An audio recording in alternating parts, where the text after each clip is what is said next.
Morning बच्चे। आज फिर हम उसके जो पढ़ाया था उसके आगे चलेंगे। गोस्वामी तुलसीदास के द्वारा जो अगला दोहा है पढ़ेंगे। तो अगला दोहा क्या है? राम ही प्रेम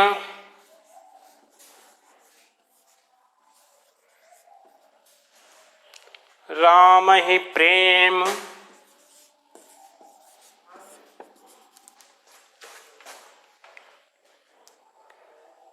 कहीं बिल खाए।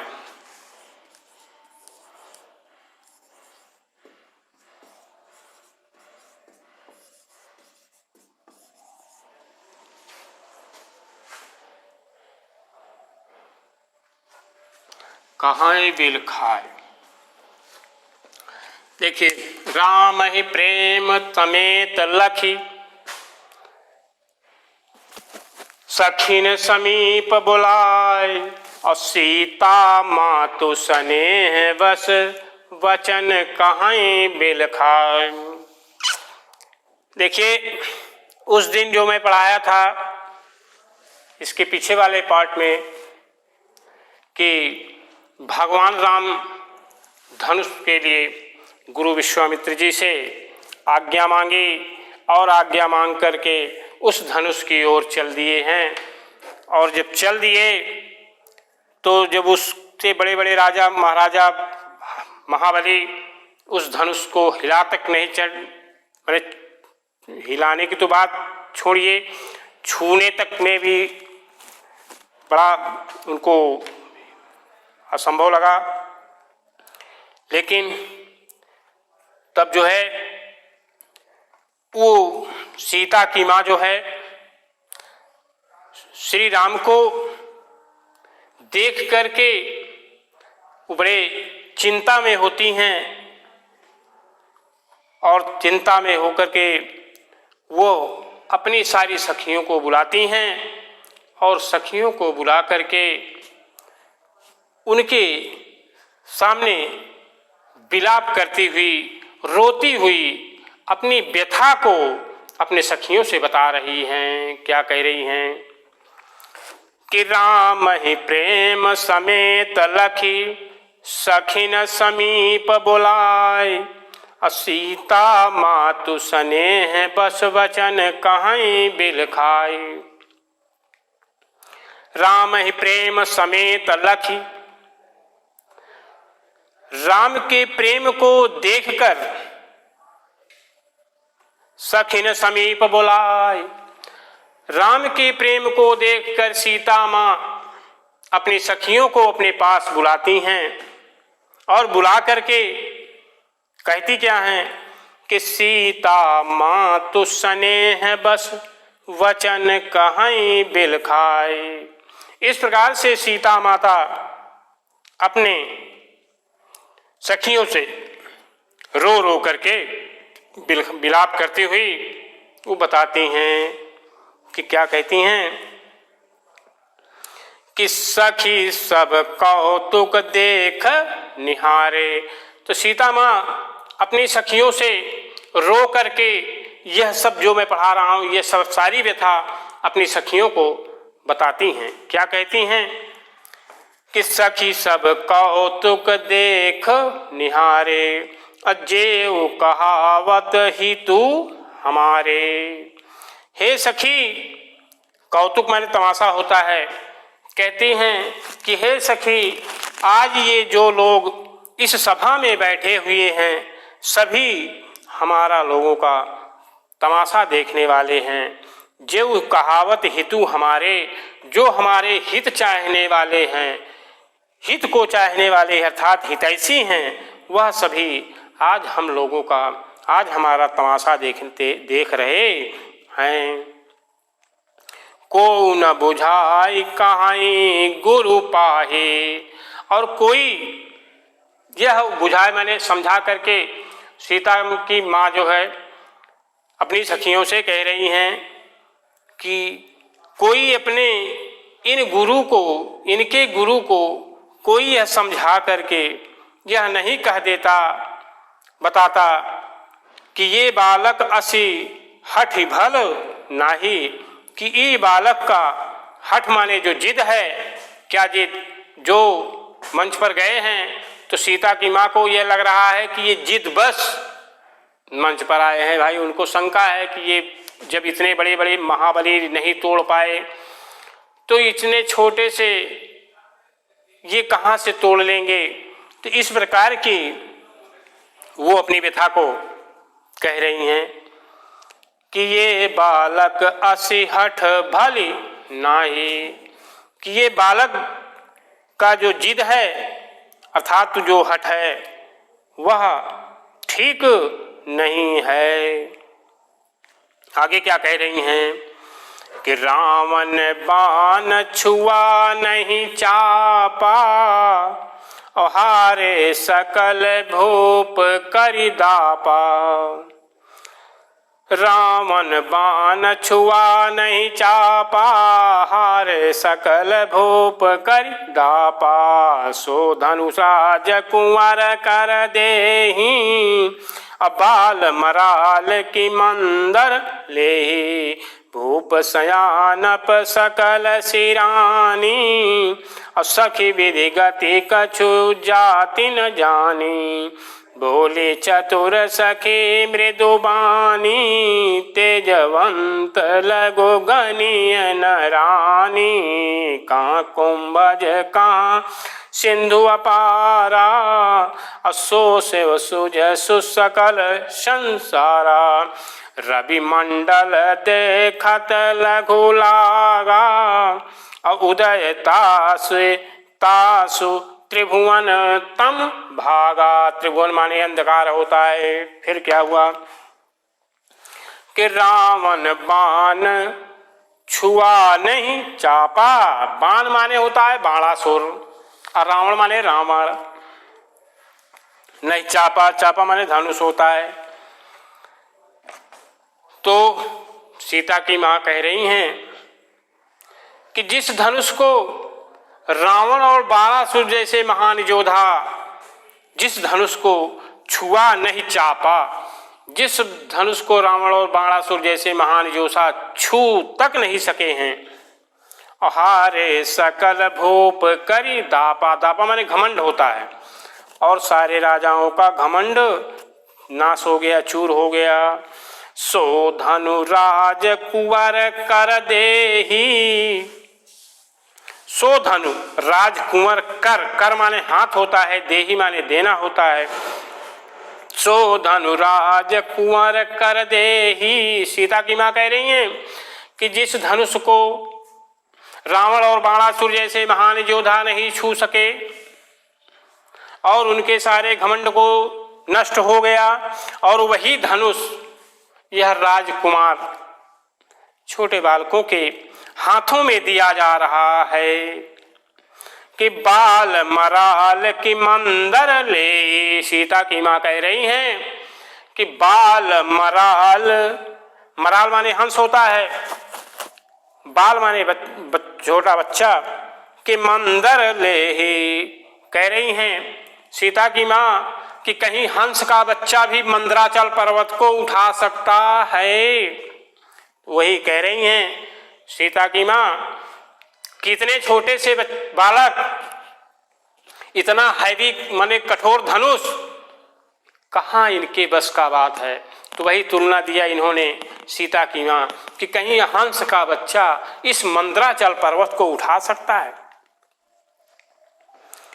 सखियों से कह रही है सीता की माँ कि भूप सयानप सकल सिरानी, सखी विधि गति कछु जाति न जानी। भूप सयानप सकल सिरानी। सीता की माँ कह रही हैं कि सारे राजाओं की जो बुद्धि है, जो सयानापन है, वो नष्ट हो गया है। भूप सयानप सकल सिरानी, सखी विधि गति कछु जाति न जानी। कह रही है सीता की माँ की हे सखी, इस विधाता की गति को कोई जान नहीं सकता है। कछु जाति न जानी, इस विधाता की गति को कोई जान नहीं पाया। फिर जब ये सब सीता जी की सखियों से, सीता की माँ सीता जी की सखियों से बताती हैं, तो उसी सखियों में से एक चतुर सखी है, वो बोलती है, क्या बोली कि बोली चतुर सखी मृदुबानी, तेजवंत लघु गनीय नरानी, कहाँ कुंभज कहाँ सिंधु अपारा, असो शिव सुजसु सकल संसारा, रवि मंडल देखत लघु लागा, उदयता सु त्रिभुवन तम भागा।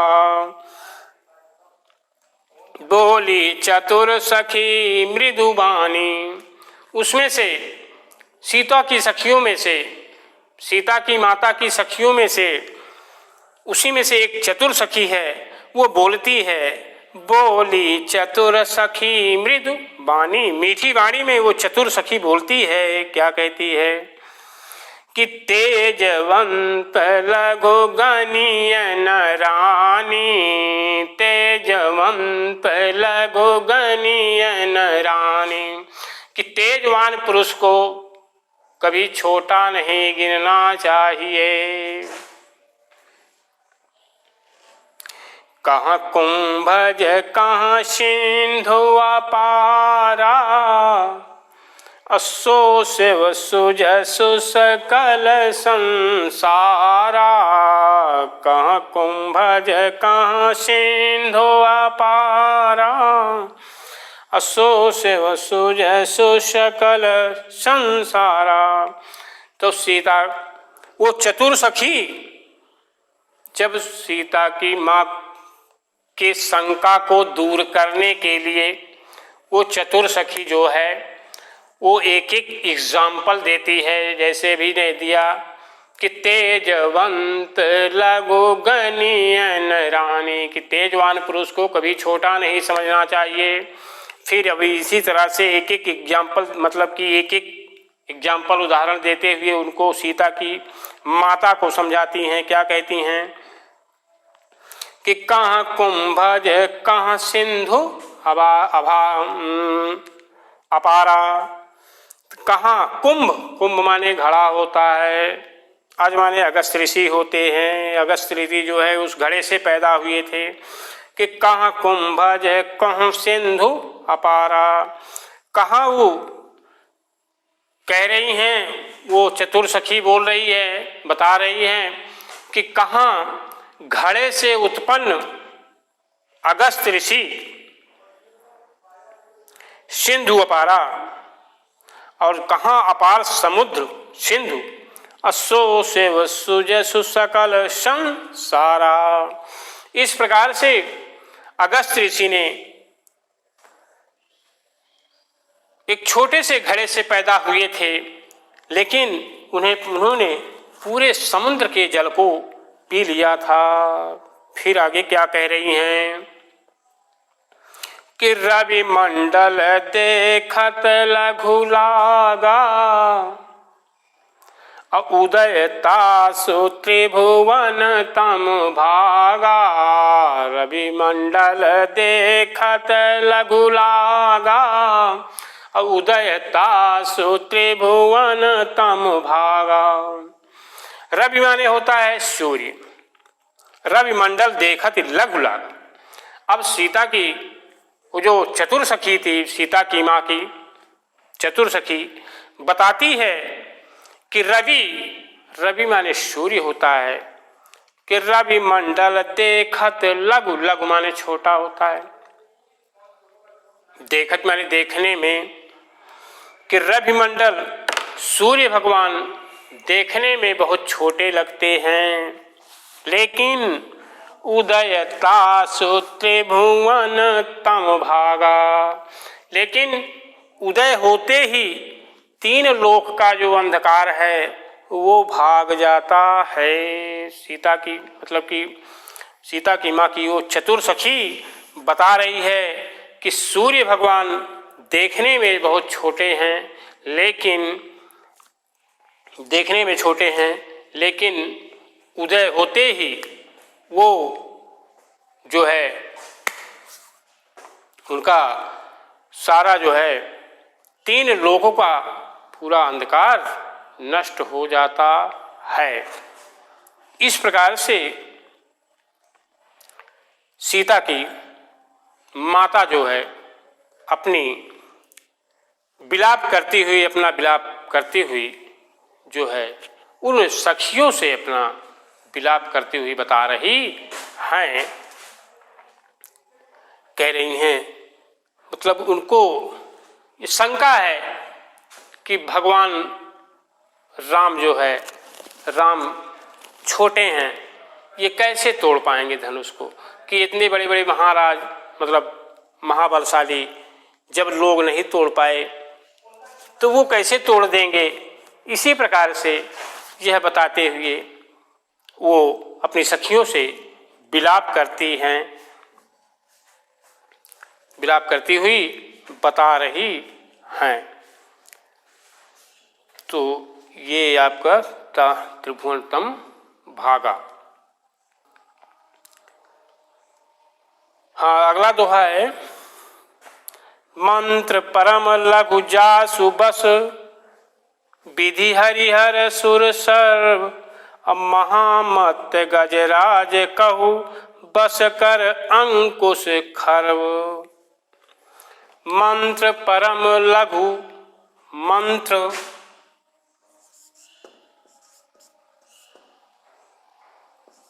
परम लघु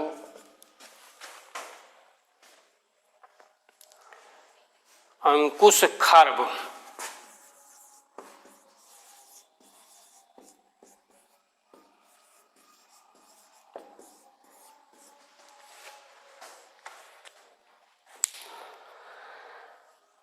देखिए यहाँ पर सीता जी की माता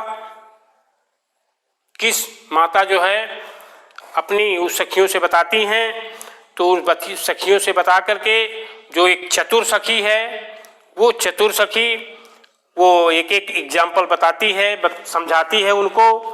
क्या कहती है, जैसे उनको सीता की माता को भगवान राम बहुत छोटे प्रतीत हो रहे हैं, दिखाई दे रहे हैं, इसीलिए उनको छोटा समझ रही हैं।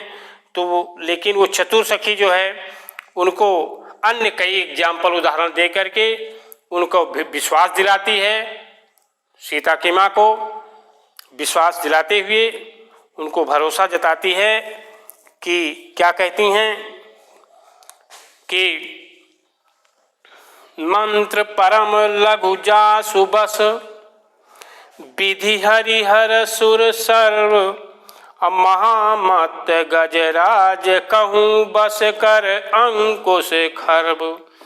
कह रही हैं कि मंत्र बहुत छोटा होता है। मंत्र परम लघु, लघु माने छोटा, जासु बस मंत्र बहुत छोटा होता है, विधि हरिहर सुर सर्व, विधि माने ब्रह्मा, हरि ब्रह्मा विष्णु महेश, ये मंत्र जो है इतना छोटा होता है। इसी मंत्र के द्वारा ब्रह्मा विष्णु महेश को जो है इकट्ठा मतलब वो अपने बस में कर लेता है, यह छोटा सा मंत्र। और महामत गजराज कहूँ बस कर अंकुश खर्व। किस प्रकार से, जैसे एक विशाल काय हाथी होता है, विशाल शरीर वाला हाथी होता है, इतने बड़े विशाल शरीर में जो महावत होता है, खर्व माने जो होता है, खर्व माने वो अंकुश जो उस हाथी को जो अपने कब्जे में महावत जो करता है उसी को खर्व कहते हैं। जैसे जिधर भी मोड़ना होता है तो एक खर्व थोड़ा होता है, उसी को थोड़ा सा इंगित करता है, पुश करता है उसके गले पे गर्दन पर, और जिधर चाहता है वो अपने कब्जे में कंट्रोल में करा रहता है। छोटे से अंकुश से विशाल हाथी को जो है अपने कब्जे में रखता है। तो उसी प्रकार से वो चतुर सखी कह रही हैं कि महामत गजराज कहूँ बस कर अंकुश खर्व। कह रही हैं कि एक छोटे से अंकुश से, यंत्र से महावत जो है अपने उस विशाल हाथी को अपने बस में कर लेता है। फिर आगे क्या है, काम कुसुम धनुषाय कलीन है और सकल भुवन अपने है। कह रही हैं कि कामदेव ने पुष्प का धनुष, पुष्प रूपी धनुष को धारण करके सकल भुवन अपने बस कीन्हे, सारे संसार को अपने बस में कर लिया था। देव तजीव संशय अस जानी, अब भंजब धनुष राम सुनु रानी। तो चतुर सखी कह रही है कि देवी तजीव संशय अस जानी, हे देवी आप आपके अंदर जो शंका है उस शंका को दूर कर दीजिए, उसका त्याग कर दीजिए। अब भंजब धनुष राम सुनु रानी, हे रानी सुनो, इस धनुष का भंजन राम ही करेंगे। तो सखी बचन सुनी भई परतीति, अब मिटा विषाद बड़ी अति प्रीति। सखी बचन सुनी भई परतीति, तो इस प्रकार से सखी के वचन को सुन करके सीता की माता को विश्वास, परतीति विश्वास हुआ कि मिटा विषाद बड़ी अति प्रीति, और उनके हृदय का जो दुख है वो हट गया और उनके प्रति, किसके प्रति, श्री राम के प्रति प्रेम बढ़ गया। तब राम ही बिलो की वैदेही, सब हृदय बिनवती जहि तेहि। तब राम ही बिलो की वैदेही, तब श्री रामचंद्र जी ने, राम ने, तब राम ही बिलो की वैदेही, तब सीता जी श्री राम की ओर देखा और सब हृदय बिनवत जहि तेहि, और हृदय में अपने मन में विनती करती है सीता जी, मन ही मन मनावय कुलानी, हो प्रसन्न महेश भवानी। सीता जी जो है अपनी मन में, हृदय में विनती करती हुई कहती हैं और अपने हाथ में पुष्प लेती हैं और पुष्प लेकर के गणेश जी के पास, पार्वती जी के पास, इस प्रकार से सीता जी जो है पार्वती की पूजा बचपन से ही किया करती थी और इस प्रकार से जो है वो मना रही हैं, प्रार्थना कर रही हैं। गणेश जी के पास गई तो अपने मन से मान मनौती कर रही हैं कि मन ही मन मनावय कुलानी, हो प्रसन्न महेश भवानी। करहु सफल आपनि सेवकाई, करहि तुहरहु चाप गरुआई। तो हाथ में पुष्प लेकर गणेश जी के पास जाती हैं, कहती हैं पुष्प पूजा करने। तो गणेश जी से कहती हैं, विनती करती हैं तो गणेश की उस धनुष का वजन कर दीजिए। लेकिन तो गणेश जी ने कहा कि देखिए, एक पुत्र का यह कर्तव्य नहीं होता कि पिता की दी हुई संपत्ति को कम कर दे। पुत्र जो है उस संपत्ति को 2 गुना बढ़ा सकता है लेकिन उसे कम नहीं कर सकता है। तो इस प्रकार से आप माता जी के पास जाइए। पार्वती जी के पास जाती हैं पूजा करने के लिए माता जी सीता। तो हो प्रसन्न महेश भवानी, माता मतलब महेश भवानी पार्वती जी के पास जाती हैं पूजा करने। वो कहती हैं अपने हाथ में पुष्प की ले करके, पार्वती जी पूछती हैं सीता क्या चाहिए, कुछ नहीं बोलती, कहती जो आपको मुझे चाहिए वो आपको पता है, इसीलिए मैं आपसे बचपन से सेवा करती थी, पूजा करती थी। कि हो प्रसन्न महेश भवानी। तो पार्वती जी कहती हैं कि क्या चाहिए बताइए। तो कहना आपको मालूम है सब, हमें क्या चाहिए। इसी दिन के लिए मैं आपकी पूजा किया करती थी। तो पार्वती जी ने कहा कि ठीक है, उसका वजन 50 किलो, 5 मतलब 50 किलो 10-20 ऐसे करते करते धीरे धीरे कम पर आए।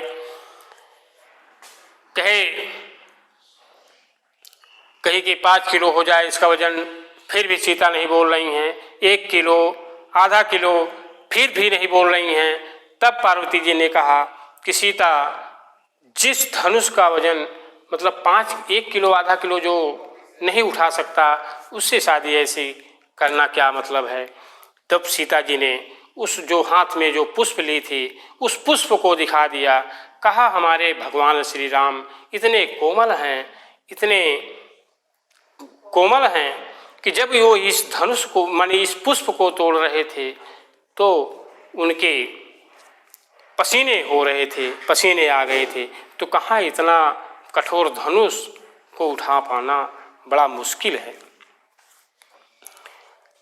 तो इस प्रकार से हो प्रसन्न महेश भवानी, करहु सफल आपन सेवकाई, करहि तुहरहु चाप गरुवाई।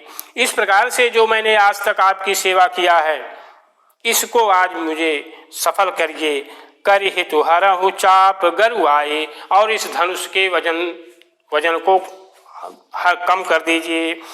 तो गणनायक बरदायक देवा, आजु लगे कीन्हे तु सेवा। सीता जी कह रही हैं पार्वती जी से कि आज ही के लिए मैंने आपकी, यही सब के लिए मैंने आपकी आज तक पूजा किया था। कि बार बार बिनती सुनी मोरी, करहु चाप गुरुतायति थोरी। कह रही हैं कि बार बार यही मेरी विनती है कि उस धनुष के वजन को, माता सीता जी जो है पार्वती जी से कह रही हैं, बार बार विनती प्रार्थना कर रही हैं कि उस धनुष के वजन को कम कर दीजिए।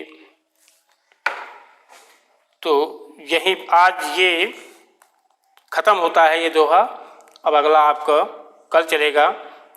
अब शेष आगे वाला जो भाग है उसको आप लोग अच्छी तरह से जरा पढ़ लीजिएगा, तब अच्छे समझ में आएगा।